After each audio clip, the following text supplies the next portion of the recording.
സർക്കാരിൻ്റെ നിലപാട് നേരത്തെ തന്നെ വ്യക്തമാക്കുകയാണല്ലോ. ഈ മേഖലയിലെ പ്രശ്നങ്ങൾ പഠിക്കാനാണല്ലോ സർക്കാർ ഹേമ കമ്മിറ്റി നിയോഗിച്ചത്.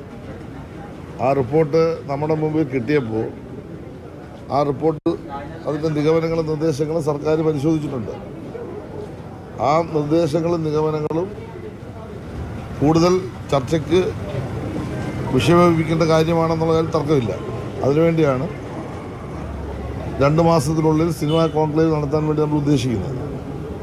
ആ കോൺക്ലേവിൽ സീരിയൽ സിനിമാ രംഗത്തെ എല്ലാ മേഖലകളിലും പ്രവർത്തിക്കുന്ന ആളുകളുമായി ചർച്ച നടത്തി ഇത് പറയുന്ന നിർദ്ദേശങ്ങളും നിഗമനങ്ങളും നടപ്പാക്കാൻ എന്തെല്ലാമാണ് നിലപാട് സ്വീകരിക്കേണ്ടതെന്നതിനെക്കുറിച്ച് ഗവൺമെൻറ് തീരുമാനിക്കും.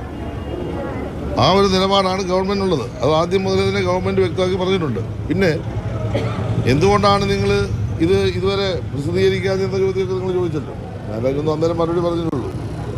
ഇതിന് മുമ്പുള്ള വിവരാവകാശ കമ്മീഷൻ ഈ റിപ്പോർട്ട് പ്രസിദ്ധീകരിക്കുമെന്ന് പറഞ്ഞിട്ടുണ്ട്. ആ കമ്മീഷന്റെ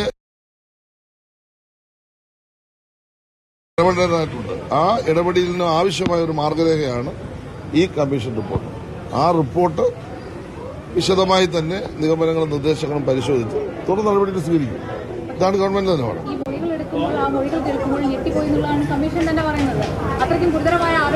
അതെ, കമ്മീഷൻ ഞെട്ടിയതിന്റെ എനിക്കറിയില്ല. കാരണം ആ സമയത്ത് ഞാനില്ലല്ലോ. എന്റെ മുമ്പിൽ വന്നപ്പോൾ എനിക്കിത് വായിക്കാനും പറ്റില്ലല്ലോ. കാരണം ഇതിന്റെ നിർദ്ദേശവും നിഗമനമല്ലേ നമുക്ക് കിട്ടത്തുള്ളൂ. ഇപ്പം നിങ്ങളുടെ കൈ കിട്ടിയതിനകത്ത് വല്ല ഞെട്ടലുണ്ടെങ്കിൽ നമുക്ക് നോക്കാം. ഞെട്ടലുണ്ടാക്കിയ സംഭവങ്ങൾ നിങ്ങൾ ശ്രദ്ധയിൽപ്പെടുത്തിയാൽ തുടർ നടപടികൾ നമുക്ക് നോക്കാം.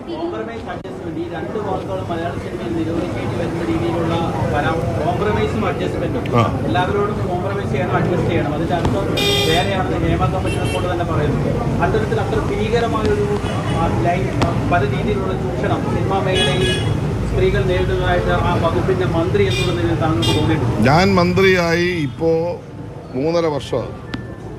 ഒരു പരാതി ഈ പറയുന്ന തലത്തിൽ ഒരാർട്ടിസ്റ്റിൻ്റെ ഭാഗത്തു നിന്നും ഉണ്ടായിട്ടില്ല. എന്നാൽ സിനിമാ രംഗത്ത് പ്രവർത്തിക്കുന്ന WCC അടക്കമുള്ള സംഘടനകൾ ചില കാര്യങ്ങൾ മന്ത്രി എന്ന നിലയിൽ ശ്രദ്ധപ്പെടുത്തിയിട്ടുണ്ട്.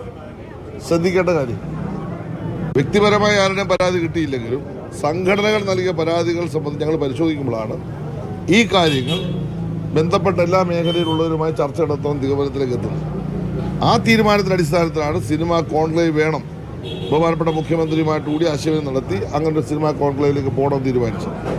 ആ കോൺക്ലേവ് എന്ന് പറയുന്നത് വെറും ഒരു ചർച്ച മാത്രമല്ല, 3 ദിവസക്കാലം എല്ലാ പ്രമുഖരായ ആളുകളെല്ലാം, ഇപ്പോൾ സിനിമ നടന്മാരുടെ മേഖലയിൽ നിന്നുള്ളവർ, നടിമാര്, മറ്റ് ടെക്നീഷ്യൻ മേഖലയിലുള്ളവർ, എല്ലാ മേഖലയിലുള്ള സീരിയൽ സിനിമാ രംഗത്തുള്ളവരെ പങ്കെടുപ്പിക്കുക എന്നുള്ള ലക്ഷ്യം.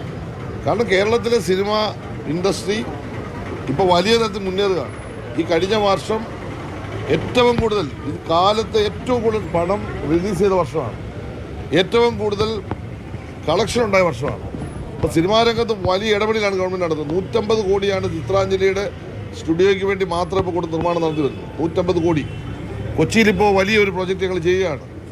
അപ്പോൾ കേരളത്തിലെ സിനിമാ രംഗത്ത് സംസ്ഥാന ഗവൺമെൻറ് നടപ്പാക്കുന്ന വലിയ, ഇപ്പോൾ അന്താരാഷ്ട്ര ഫിലിം ഫെസ്റ്റിവൽ, ഇപ്പോൾ സിനിമ അക്കാദമിക്ക് വേണ്ടിയുള്ള സഹായങ്ങൾ, അക്കാദമി വഴി നടത്തുന്ന നമ്മുടെ ഇപ്പോഴത്തെ സിനിമാ രംഗത്ത് വിവിധ തരത്തിലുള്ള പ്രവർത്തനങ്ങൾ, ഇതെല്ലാം KSFDC വഴി നമ്മുടെ സിനിമാ തിയേറ്ററുകൾ വഴി നടത്തുന്ന പ്രവർത്തനം, ക്ഷേമനിധി ബോർഡ് വഴി സിനിമാ രംഗത്ത് സീരിയൽ രംഗത്തുള്ള ആളുകൾക്ക് കൊടുക്കുന്ന സഹായങ്ങൾ, ഒരു കാലത്തും മറ്റൊരു ഗവൺമെൻറ് ചെയ്യാത്ത കാര്യം ഇടതുപക്ഷ ജനാധിപത്യ മുന്നണി ഗവൺമെൻറ് ഈ 7-7.5 വർഷം കൊണ്ട് ചെയ്തിരിക്കുകയാണ്. അപ്പോൾ അതിൽ ചില ന്യൂനതകൾ ചൂണ്ടിക്കാണിക്കുമ്പോൾ ആ ന്യൂനതകൾ പർവ്വതീകരിച്ചിട്ട് ഇതെല്ലാം കുഴപ്പമാണെന്ന് പറയുന്നതിനോട് യോജിപ്പില്ല. സിനിമാ രംഗത്ത് എന്തെങ്കിലും പ്രശ്നമുണ്ടെങ്കിൽ പൊതുസമൂഹത്തിൽ വരുന്ന പൊതുവായ പ്രശ്നങ്ങളുടെ ഭാഗമായി സിനിമാ രംഗത്തെ പ്രശ്നം നമ്മൾ എടുക്കും, ചർച്ച ചെയ്യും. തിരുത്തപ്പെടേണ്ട പ്രശ്നമുണ്ടെങ്കിൽ തിരുത്തും. അതിനൊക്കെ ത്രാണിയുള്ള ഒരു ഗവൺമെന്റാണ് കേരളം ഭരിക്കുന്നത്. ആ കാര്യത്തിൽ ഒന്നും വിട്ടുവീഴ്ച ചെയ്യത്തില്ല.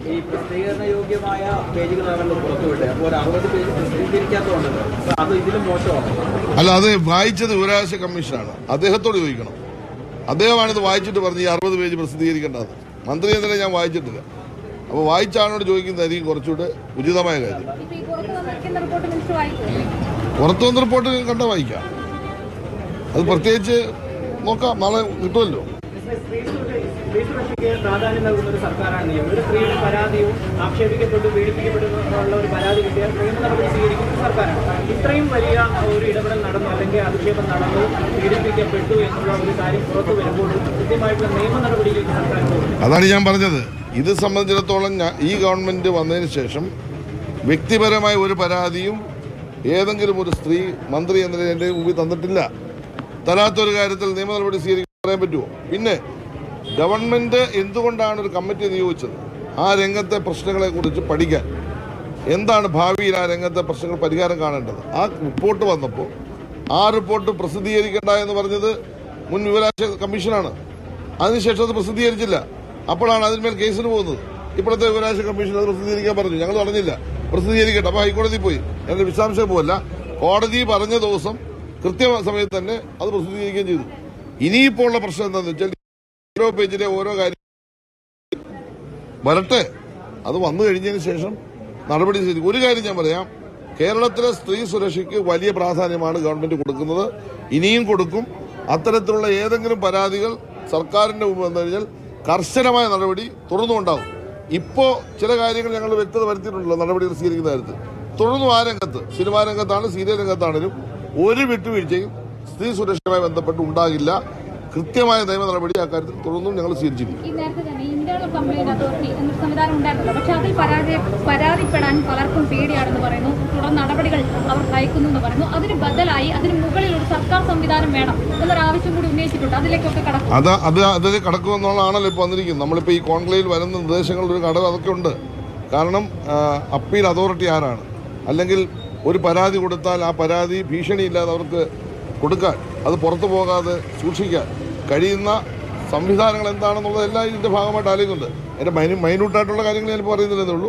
കോൺക്ലേവിന് മുമ്പ് പത്രസമ്മേളനത്തിൽ വളരെ വ്യക്തമായി നമ്മൾ കൃത്യമായി പറയാൻ ഉദ്ദേശിക്കുന്നുണ്ട്. എന്തായാലും ഒരു കാര്യം ഞാൻ പറയാം, ഒരു നല്ല ചർച്ച വന്നിട്ടുണ്ട്, വരട്ടെ. തുടർന്നുള്ള ദിവസങ്ങളിൽ നമുക്കത് എല്ലാവരും കൂടി യോജിച്ചിരുന്നിട്ട് ഈ രംഗത്ത് എന്തെങ്കിലും കുറവുകളുണ്ടെങ്കിൽ അത് പരിഹരിക്കാം. യാതൊരു സംശയമില്ല. പരാതിപ്പെടാൻ ആളുകൾക്ക് പേടിയാണ്. പരാതിപ്പെട്ട് കഴിഞ്ഞാൽ പിന്നീട് വേട്ടയാടലുണ്ടാകും. ഒരു കാര്യം ഞാൻ പറയാം. കേരളത്തിലെ സിനിമ സീരിയൽ രംഗത്തുള്ള ഒരു ആർട്ടിസ്റ്റും ഭയപ്പെടേണ്ട. അവരൊരു പരാതി തന്നാൽ ഒരാളും അറിയില്ല. രഹസ്യമായി തന്നാൽ മതി. രഹസ്യമായി തന്നെ അത് പരിശോധിക്കും. കൃത്യമായി കർശനമായ നടപടി സ്വീകരിക്കുകയും ചെയ്യും. ആ കാര്യത്തിൽ ഒരു ആർട്ടിസ്റ്റും പേടിക്കേണ്ടതില്ല. അമ്മ സംഘടനയ്ക്കെതിരെയാണ് രൂക്ഷമായിട്ടുള്ള വിമർശനം. സിനിമാ മന്ത്രി എന്നുള്ള നിലയ്ക്ക് അമ്മ സംഘടനയെ പിരിച്ചുവിടുകയോ അല്ലെങ്കിൽ അത് പരിശോധിക്കാനുള്ളൊരു നടപടി സർക്കാരിന്റെ ഭാഗത്തുണ്ടാവും. അമ്മ സംഘടനയെ പ്രതിനിധികൾക്കെതിരെ സംവിധായകരുടെ നടന്മാർക്കെതിരെ രൂക്ഷമായിട്ടുള്ള വിമർശനമാണ് ഈ റിപ്പോർട്ട്. അതിപ്പോൾ അമ്മ സംഘടന എന്ന് പറഞ്ഞാൽ സിനിമാ രംഗത്തെ പ്രവർത്തിക്കുന്ന ആർട്ടിസ്റ്റുകളുടെ സംഘടനയല്ലേ. നമുക്ക് പിരിച്ചുവിടാൻ അവകാശമുണ്ട്. അവർ സ്വയം പിരിയുകയോ അല്ലെങ്കിൽ പിരിച്ചുവിടാൻ അവരാലോചിക്കുകയോ ചെയ്യാതെ നമുക്ക് പിരിച്ചുവിടാൻ പറ്റത്തില്ല. പക്ഷേ അതിലേതെങ്കിലും ഒരു ആർട്ടിസ്റ്റിനെ സംബന്ധിച്ചൊരു പരാതി ജെനുവിനായി നമ്മുടെ മുമ്പിൽ വന്നാൽ നമുക്ക് നടപടി സ്വീകരിക്കുന്നതിന് യാതൊരു ബുദ്ധിമുട്ടുമില്ല. അത് വന്നിട്ടില്ല, വരട്ടെ. സംവിധായകരും നടരും അടക്കം ഒരു മാഫിയ തന്നെ ഉണ്ട് എന്നുള്ളതാണ് ഈ റിപ്പോർട്ടിൽ പരാമർശിക്കുന്നത്. നമ്മൾ പറയുന്നതല്ല, റിപ്പോർട്ടിൽ പറഞ്ഞിട്ടുള്ളതാണ്. മാഫിയ എന്ന വേർഡ് തന്നെയാണ് അതിൽ ഉപയോഗിക്കുകയും ചെയ്തിട്ടുള്ളത്. അത്തരം ആളുകൾക്കെതിരെ, പ്രമുഖരായിട്ടുള്ള ആളുകൾക്കെതിരെ കൃത്യമായ നടപടി ഉണ്ടാകുമോ? പരാതി ഉണ്ടാകുമോ? ഞാൻ പറഞ്ഞല്ലോ, ഇതിൽ പറഞ്ഞിട്ടുള്ള കാര്യങ്ങൾ മൊഴികളിൽ ആ മൊഴി കൊടുത്ത ആളുകൾ അതിൽ ഉറച്ചു നിൽക്കുന്ന സാഹചര്യം കൂടി വന്നു കഴിഞ്ഞാൽ ഇതെല്ലാം സംബന്ധിച്ചിടത്തോളം നമുക്ക് ഊഹാപോഹങ്ങളുടെ ആവശ്യമില്ല. വ്യക്തത വരുത്തും. അതെല്ലാം പരിശോധിക്കപ്പെടുകയും ചെയ്യും. ഒരു സംശയം വേണ്ട.